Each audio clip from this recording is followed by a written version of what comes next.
Hey everyone, welcome back to K-Korner, the channel where we dive into the wild world of entitled people and their unbelievable stories. Hope you enjoy it, and without further ado, let's go. First, let me say I'm honored that I have this much power in my coworker's life. I had no idea, and apparently I'm using this power for evil instead of good. Story time. Coworker is extremely behind on bills because her college-age daughter uses her credit card and she racked up thousands. In food-related charges in under one semester, over 5x, coworker still gave her the card the next semester because she couldn't have the daughter walk to the dining hall and have food she didn't like, but was the food she already paid for. And didn't want to cook in the kitchen even though she paid for a weekly grocery delivery from the grocery store. But you know I'm not a parent, so maybe I don't understand. Anyways, coworker is looking to save money. I grab coffee daily from the lunchroom. Basically, it's hot water that I add my own stuff to, coffee and creamer. Well, herein lies the problem. Coworker keeps forgetting to buy the coffee she needs. I'm not sharing my expensive coffee with her. I draw the line. By forget, I mean she runs to the grocery store almost daily because needs cereal the day they run out of the one they like instead of eating the other one in the house. Again, not a mother, so maybe this is normal. But if I tried that with my mother, I would not have eaten cereal. So instead of amazing like a normal human being, she needs to grab a Dunkin' every morning. Now to the part where I'm costing her money. We have free coffee downstairs. And free cream. But again, it's downstairs. This coworker walks by it every morning. When she does remember to bring coffee, she forgets to grab the cream and messages me saying she's too tired and doesn't know what she's going to do. The thing is, I have cream at my desk. My cream is not the same as downstairs. You see, guys, I buy my cream in flavors in the single-serve variety. In larger quantities because I'm horrible at remembering to buy it, so I stock up. Theoretically, I have extra. The guilting text came daily for weeks, but never outright asking. I always say, hey, just grab some downstairs. She told me that because she doesn't have cream, she now just stops at Dunkin' every morning. So because I won't share my $50 worth of cream, she's now telling me she goes to Dunkin', which she can't afford. I can see where the daughter gets it from. I figured you guys needed a laugh. This whole thing started exactly a year ago, but just ended, and a friend told me to post here, so off we go. I live in Turkey, and as you know, the southeast of my country was wrecked by a couple of giant earthquakes a year ago. My city was the epicenter, and while the house I lived with my family wasn't destroyed, a lot of shelves got knocked off, and one of them was the one where I held my gunpla kits. Out of all the kits I had, only one survived AMG the O that was heavily customized. I had built it with my grandfather, who passed away a few years ago, so I was ecstatic it survived. A few months after everything had calmed down, so my mother called her relatives for dinner, which included Aunt B, not for bitch, her name to start with the letter B. She came alongside her son, who is 8 and is an entitled brat. While the adults were drinking coffee, this little brat barged in my room and demanded to play with my computer, which I refused since I was editing a video for my college society and had the camera on. Well, the brat went back crying to her mother, who came and started yelling at me. While I was dealing with her, her little brat climbed my desk and took my model kit, then immediately dropped it and stepped on it. Rest is just yelling, me swearing them up and down and telling them they were going to pay for it, with her calling me a weirdo for still having toys and that she wasn't going to pay for shit. My mother was at first a bit not into making her pay to keep peace, but when she realized it was the kid I made with my late grandfather, her father, she was angrier than I was and went out for blood. We took the case to a friend of ours who is a lawyer that specializes within family cases, and they told us since my camera caught it all, we would definitely win it, but it was better to come to an agreement out of court in a settlement since it would be cheaper. I pulled out a price list of the kits I needed to make an exact replica of the one that was destroyed, and it came just about 1 egg used, which came to about 25K, 27K. Try with the exchange rate. Well, she refused, so we took her to court. She pulled all kinds of bullshit to not pay and delay, but the judge ended up making her pay $16.50 used, plus an order for her to pay any border taxes on the replacement kits alongside the court and lawyer fees. It completely fucked her savings, and her husband, who was already waiting for a chance to divorce her, took it. When it all ended up, she had nothing and even lost her brat's custody to her ex-husband, and she not only lost the down payment she had for a house, She lost all her savings and didn't get alimony from her husband. Am I happy her life got completely screwed? No, not really. Do I feel sorry it happened? Not in the slightest. She and her crotch goblin fucked around and found out. It's that simple. I feel bad for her husband, though. He is going to be the one trying to make that brat into a normal person, and I don't envy it in the slightest.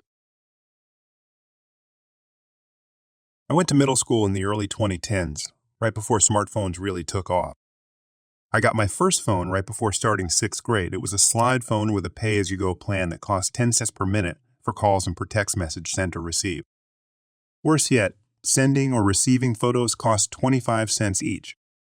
It was very expensive, and my parents only gave me $100 a year for this. If I exceeded the amount, I had to cover the rest with my limited birthday and Christmas money I had. Fortunately, most of my friends were good about helping me preserve the balance. They would call and I'd let the call drop, but immediately call back on a landline so it wouldn't count as a call, and they'd email me or message me on Skype for most things. Everything was good until Derek joined the group in 7th grade. At first we thought he was funny, but we quickly got fed up with him, as he was very unpleasant and exhibited many antisocial behaviors. He started drama within the friend group and also caused issues between us and other kids outside of the group. He was manipulative and always played the victim when others rightfully called him out on his shit, and he knew how to charm parents, so getting rid of him was easier said than done. He was the one friend who didn't respect my phone situation. He very frequently texted me dumb memes, even though I told him multiple times to just email or Skype them to me instead, since picture text messages cost 25 cents each. Unfortunately, blocking phone numbers was a feature that was unavailable for this pay-as-you-go plan, so there was nothing I could do as he spammed my phone. One day he got mad at me for some reason and spammed my phone with memes. He must have sent me over 100 lolcats over text. He kept sending them until I lost service since my phone balance was depleted. I had lost the $40 remaining in my account as a result. I was extremely pissed and demanded that he pay me the $40 he had cost me, and he refused and said it wasn't his problem. I got home from school really upset and told my dad about the situation, expecting him to go and tear Derek's mother a new one and demand the money, but my dad said that it wasn't worth the battle. I even asked him about a small claims court, but he said that not all battles are worth fighting, and that the effort wasn't worth $40. He took me to the carrier store and loaded $50 onto the phone. The carrier changed my phone number, and they managed to block Derek's number. They had initially said that blocking phone numbers wasn't possible with this plan, but my dad insisted and would not leave the store until they did it. I was extremely paranoid about my phone number being leaked and other kids spamming it to mess with me. Fortunately, my parents got iPhones that summer and got me one too, and the new family plan had an unlimited text plan. Nonetheless, I was pissed at the $40 he essentially stole from me out of malice. Fortunately, not too long after, there was a big blowout between Derek and the rest of the friend group at the end of the school year, and we permanently kicked him out of the group. He was an outcast the following year in 8th grade. Nobody was tolerating his shit anymore, and he changed schools the year after, and we never heard from him again. Fast forward to a few years ago, I was back home for a few months between graduating college and starting a new job on the other side of the country. I went out to some garage sales one Saturday morning, and I ended up at Derek's house. I recognized his mother, but I don't think she recognized me. I guess glasses and a beard is all you need. I noticed some Pokemon napkins out for sale, and when I picked them up to look at them, Derek's mom said that her son had been obsessed with Pokemon for his whole life, and that she was tired of Pokemon stuff occupying her home for so many years. I said that these napkins were for my younger cousin who is really into Pokemon, and asked if she had any more Pokemon stuff. She said she didn't know people were still into that and that there were a few boxes in the attic with her son's old stuff. She actually took me inside the house, which I never imagined I'd set foot inside ever again, and let me climb up the attic ladder and take down several large boxes to look through. The first one had Christmas ornaments in it and other junk, but I freaked out inside when she opened a box jam packed with Pokemon video games in the original boxes, though I kept my cool on the outside. The whole reason I had agreed to go inside in the first place was because I was holding out hope of this exact scenario happening. See, I knew Derek was obsessed with Pokemon. Our friend group liked Pokemon back in the day, even when other kids thought it wasn't cool, but Derek was on a whole different level.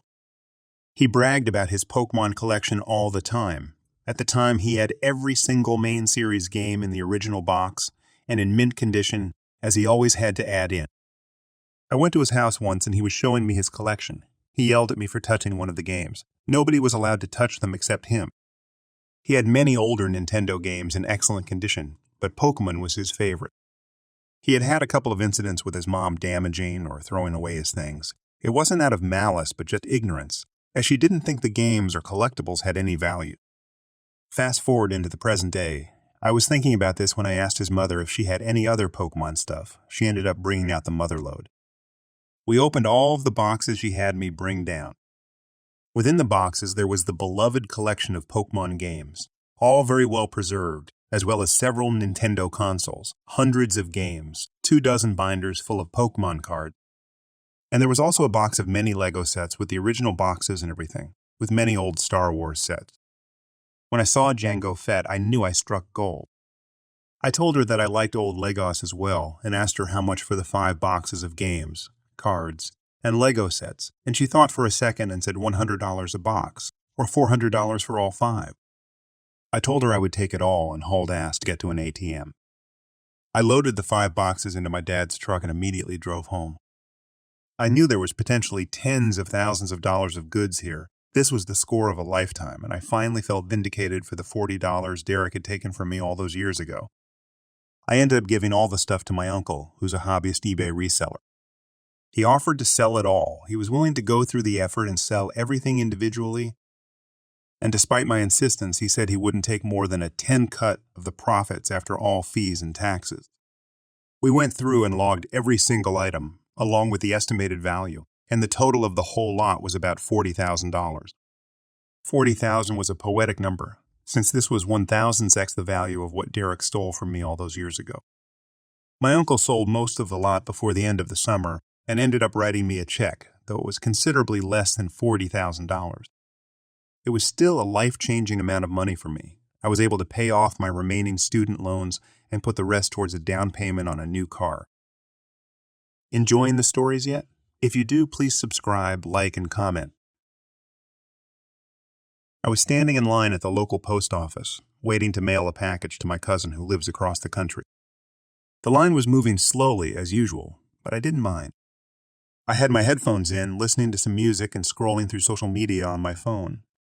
Suddenly, I heard someone clear their throat loudly. I looked up and saw a woman with a sour expression on her face standing behind me. She was dressed in designer clothing from head to toe, and she looked like she was in a hurry. "Excuse me," she said, her voice dripping with entitlement. "I need to get in front of you. I have a meeting to get to." I raised an eyebrow at her, "and I have a package to mail. We're all waiting in line here. You'll have to wait your turn like everyone else." She glared at me. "Don't you know who I am?" "I'm Olivia, the CEO of a major corporation. I don't have time to wait in line like a commoner." I rolled my eyes. "I don't care who you are. We're all equal here in the post office." Olivia scoffed and started tapping her foot impatiently. "You're just jealous of my success," she said, looking around the room as if expecting someone to recognize her. "Fine, I'll just have to take matters into my own hand." I watched in disbelief as Olivia stepped out of line and walked straight up to the front counter. "Excuse me," she shouted, banging her fist on the desk. "I demand to be served immediately." "I'm in a hurry." The postal worker behind the counter looked startled by her outburst, but she remained calm. "I'm sorry, ma'am, but you'll have to wait in line like everyone else." Olivia huffed and crossed her arms. "This is unacceptable. I demand to speak to your manager." I rolled my eyes again and turned my attention back to my phone. I didn't have time for this entitled nonsense. But Olivia wasn't finished yet. She stormed over to me and leaned in close. "You're not even using the postal service properly," she hissed. "You should be using a private courier like I do." I raised an eyebrow at her. "And waste more money." "No, thanks. The postal service is just fine for me." Olivia scowled at me and turned to leave, but as she did, she knocked my package out of my hand and onto the ground. "Oops, my bad," she said sarcastically, smirking at me as she walked away. I groaned and picked up my package, making sure nothing was damaged. As I did, I heard a commotion coming from the front of the line. I looked up to see Olivia shouting at the postal worker and trying to grab a package from her hands. "I want it now! she screamed, her face turning red with anger. The postal worker held her ground and refused to give in to Olivia's demands. But Olivia wasn't backing down.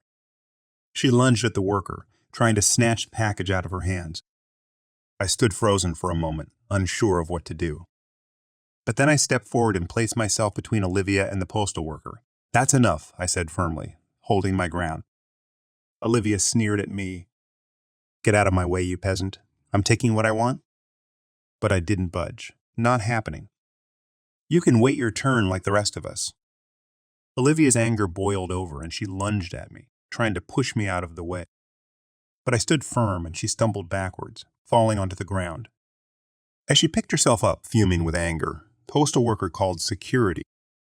Olivia was escorted out of the post office, still shouting and causing a scene. I breathed a sigh of relief as she was finally gone.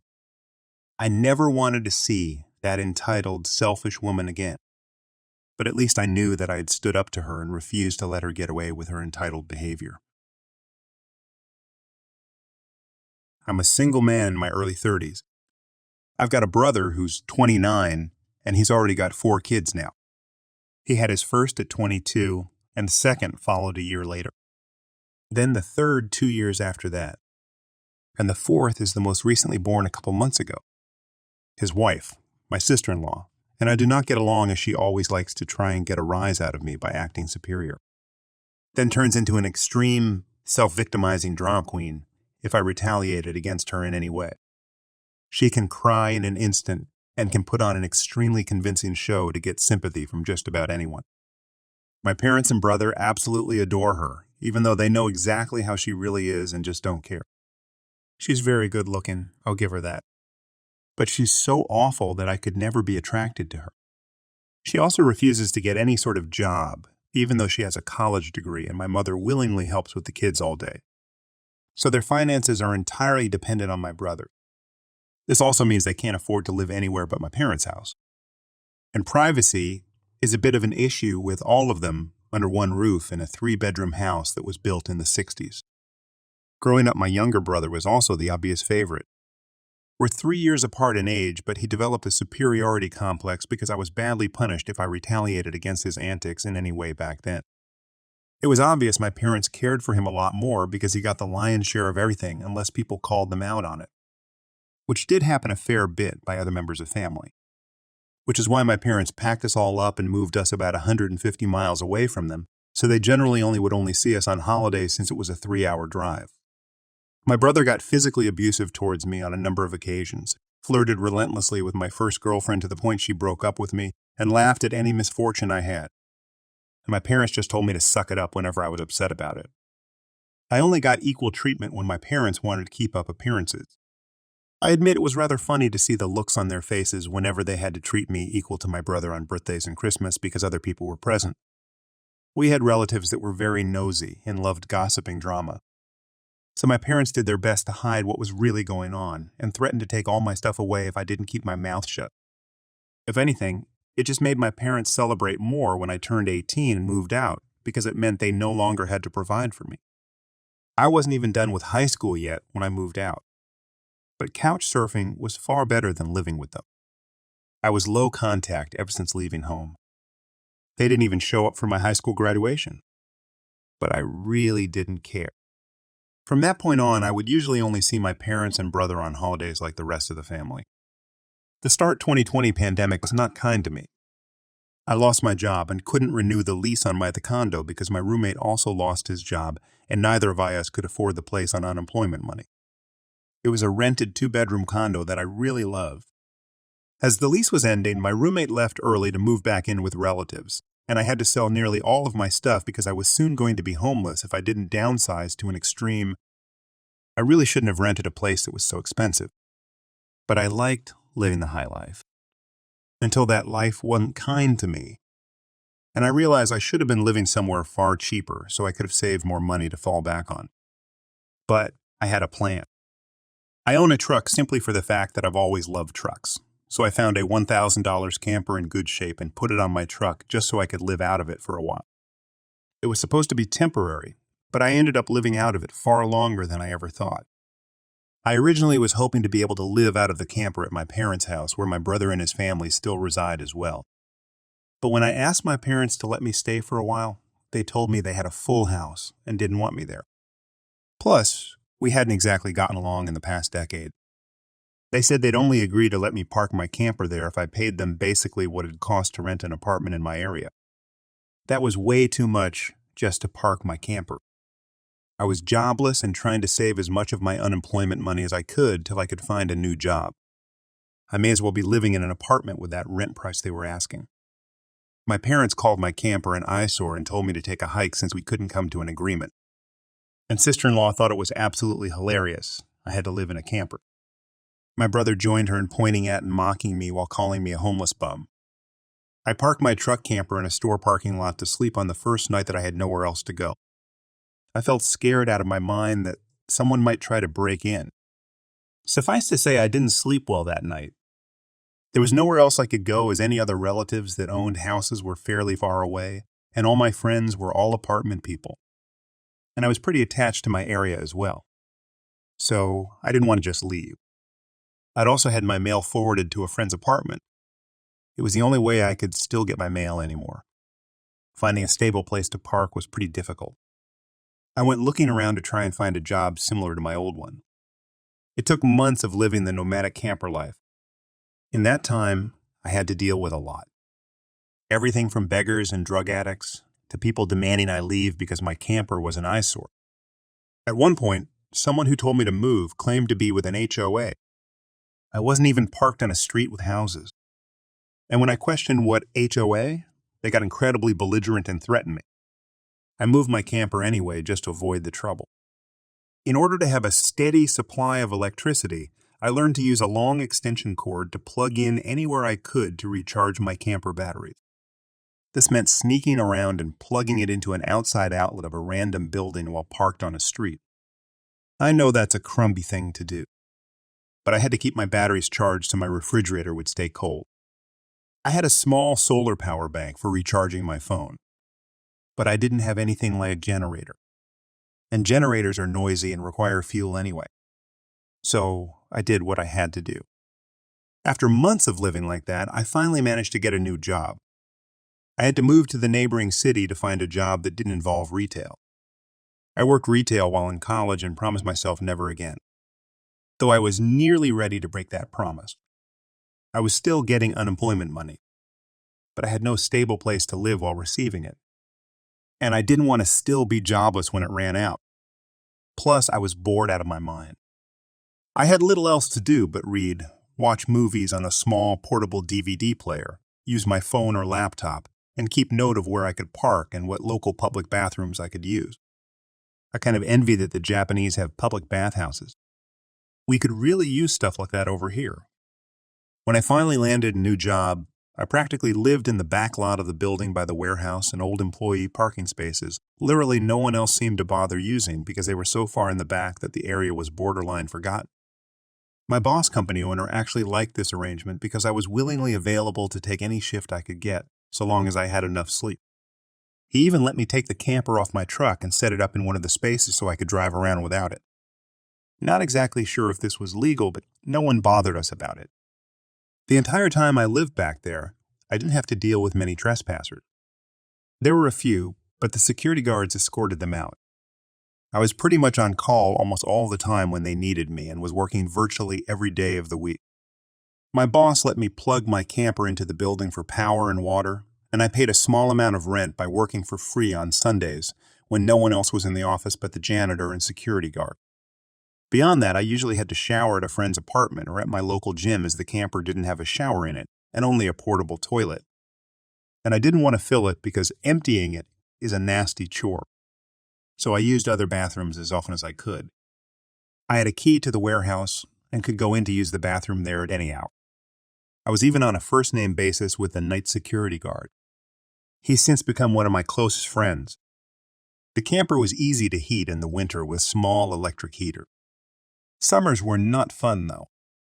The camper didn't have AC, so I had to get a used portable air conditioner just to make it bearable. I made a lot of overtime pay and hands-on learned some new skills from other employees. Eventually, midway into this year, I landed a better position in the company as a supervisor and started making a better salary than my old job. That's when I decided I wanted a house. The scare I'd gotten from losing my condo made me realize I needed something much more stable for the long term. I looked around for something close to my work and just 2 miles away found a 3-bedroom manufactured home on a small property. But I managed to get it for $10 less than the asking price somehow. I used nearly my entire savings for a down payment and got approved for a home loan. I finally didn't have to live in a camper anymore. There was enough space for me to back my truck in behind the house to take the camper off to set it up in the backyard. So I put it there as its own little building just in case I want to use it again. When I was fully settled in the house, I was dumb enough to brag about it on my book of faces. My family saw the post, and that's where his crap really started. After a few weeks, my parents and brother, along with his family, came to visit completely unannounced to have a tour of my home. I didn't even give them my address. So how they found out where I live, I still don't know. None of my friends have fessed up, and no prior family members visited me before that. So I wonder if they stalked me at work and followed me home or something. It really wouldn't surprise me. Once I opened the door, they practically all shoved their way in like rambunctious tourists, then just started making themselves at home. They all kept poking around, and sister-in-law had this creepy smirk that she was repeatedly flashing. And it was only later that I figured out why. And it made me madder than a bull on steroids that just got stung by a hornet. My parents were constantly talking about how I've got so much extra space now. And it's too much for someone like me who has no wife or kids. Sure, not now. But maybe someday. And my brother kept remarking about how there was more space than our parents' house, and my house was closer to his job too. Red flags all around, I know. Eventually, my brother asked me to speak privately. Everyone else suddenly left the room and piled out onto the front porch. That's what finally made me realize they'd planned something. My brother, let's call him Dan for the sake of simplicity, said the house was too much for me alone, and I should let him move in with his family because his wife is pregnant with kid number 4. And my house is much closer to his job. He pointed out that I already have the camper, so I could just live in that outside while they live in the main house. And I'd like to point out that Dan never once spoke of offering rent. Mind you, he got a good job. He also started talking about how there would be changes and even curfews, and that I couldn't just walk in at any time without prior notice. If it weren't my brother, I'd think the person I was talking to had lost their mind. But Dan lost his marbles long ago thanks to our parents treating him like he was the center of the world. I tried to speak, but he kept talking over me as if I had no say in the matter. There was no way in hell I'd rent my house or parts of my house to him. Other people, maybe just so I can pay the mortgage off more easily. But certainly not him or his nasty wife. I've heard of this exact kind of situation in videos online many times. And never once did I think I'd actually live it because I thought it so ludicrous. But my parents, brother, and sister-in-law do all fit the bill for a bunch of narcissistic, entitled crazies. So I picked up my phone and set it to start recording. Then just held on to it. Dan didn't even seem to care or notice that I'd done this, and just sat there with his arms waving around while talking about all the reasons of why he needed my house. Then went from saying that to acting like it was a done deal and trying to reach out his hand to shake mine. That's when I finally showed my backbone and said, "Hell no." And I said it loud enough that Dan stumbled backward for a second. I'd rarely ever raise my voice to him on that level because I was punished by our parents whenever I did. But this was my house, not theirs. My spine can be as shiny as it wants here. I stood up and then told him that my house was not up for grabs. And acting like I'll let him move in just because they want it won't make it happen. I bought my house for me, and it's not my fault he keeps having more kids and has to keep living with our parents because he can't afford to move out. Dan got as physically close to me as he could without actually touching me and said that I didn't deserve the house, and he needed a better place for his family to live. I laughed back in his face and said that was total bullcrap because I worked hard to be able to buy my house.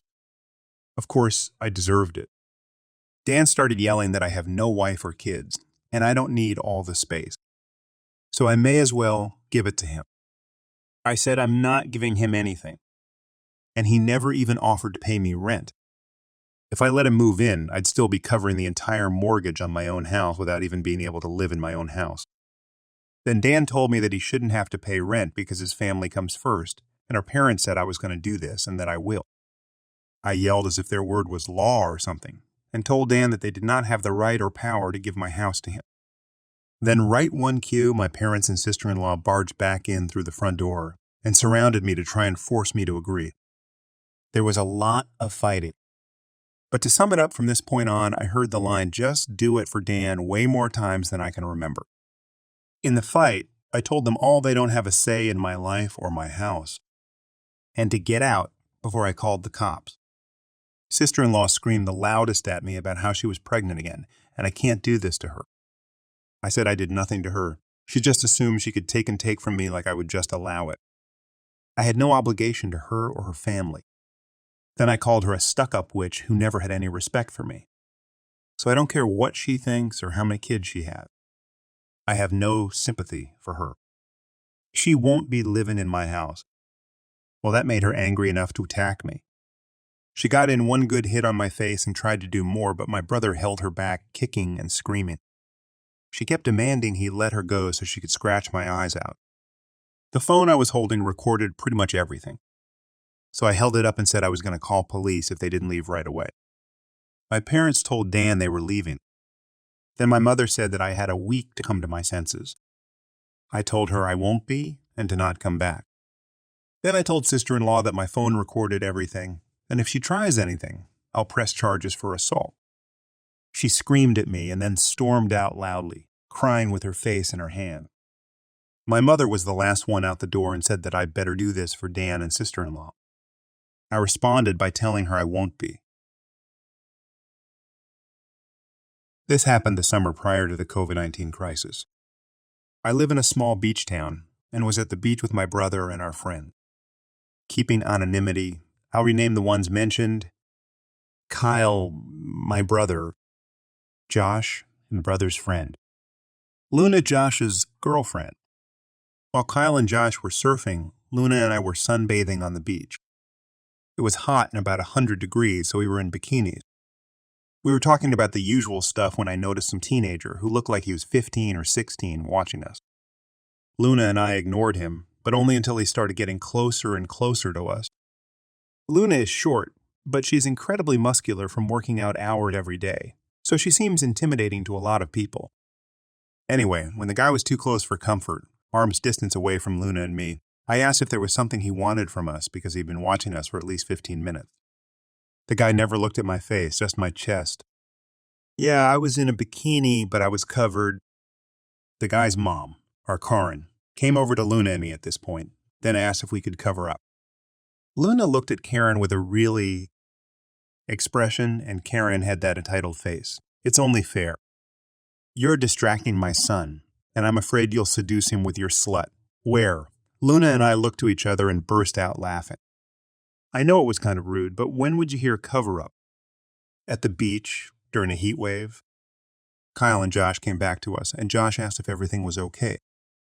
Karen pitched a fit that Luna and I were seductive and flashing her son. Only in your son's dreams, lady. We were not flashing your son. Karen looked like she was going to slap Luna, so Josh stepped between them to keep them apart. Kyle saw a patrolling cop on the boardwalk and waved him down. The police officer had the red hair, like my brother and me. He waved to Kyle and me, then came over and asked if everything was all right and if there was a problem. Karen looked smug. These sluts were trying to seduce my baby boy. Arrest them for exposing themselves to a minor. The police officer just looked from Kyle and me back to Karen. What he said next was epic, to me anyway. Lady, my cousin is not a slut. Your son isn't a baby, and if you had any brains at all, you'd teach your son to respect women and not see them as scantily clad objects during a heat wave. By the way, do you see the ocean? We're at a beach. My cousin can wear anything she likes. Karen's jaw dropped. Then she grabbed her son's arm and pulled him away while Kyle and me, Josh and Luna were just grinning.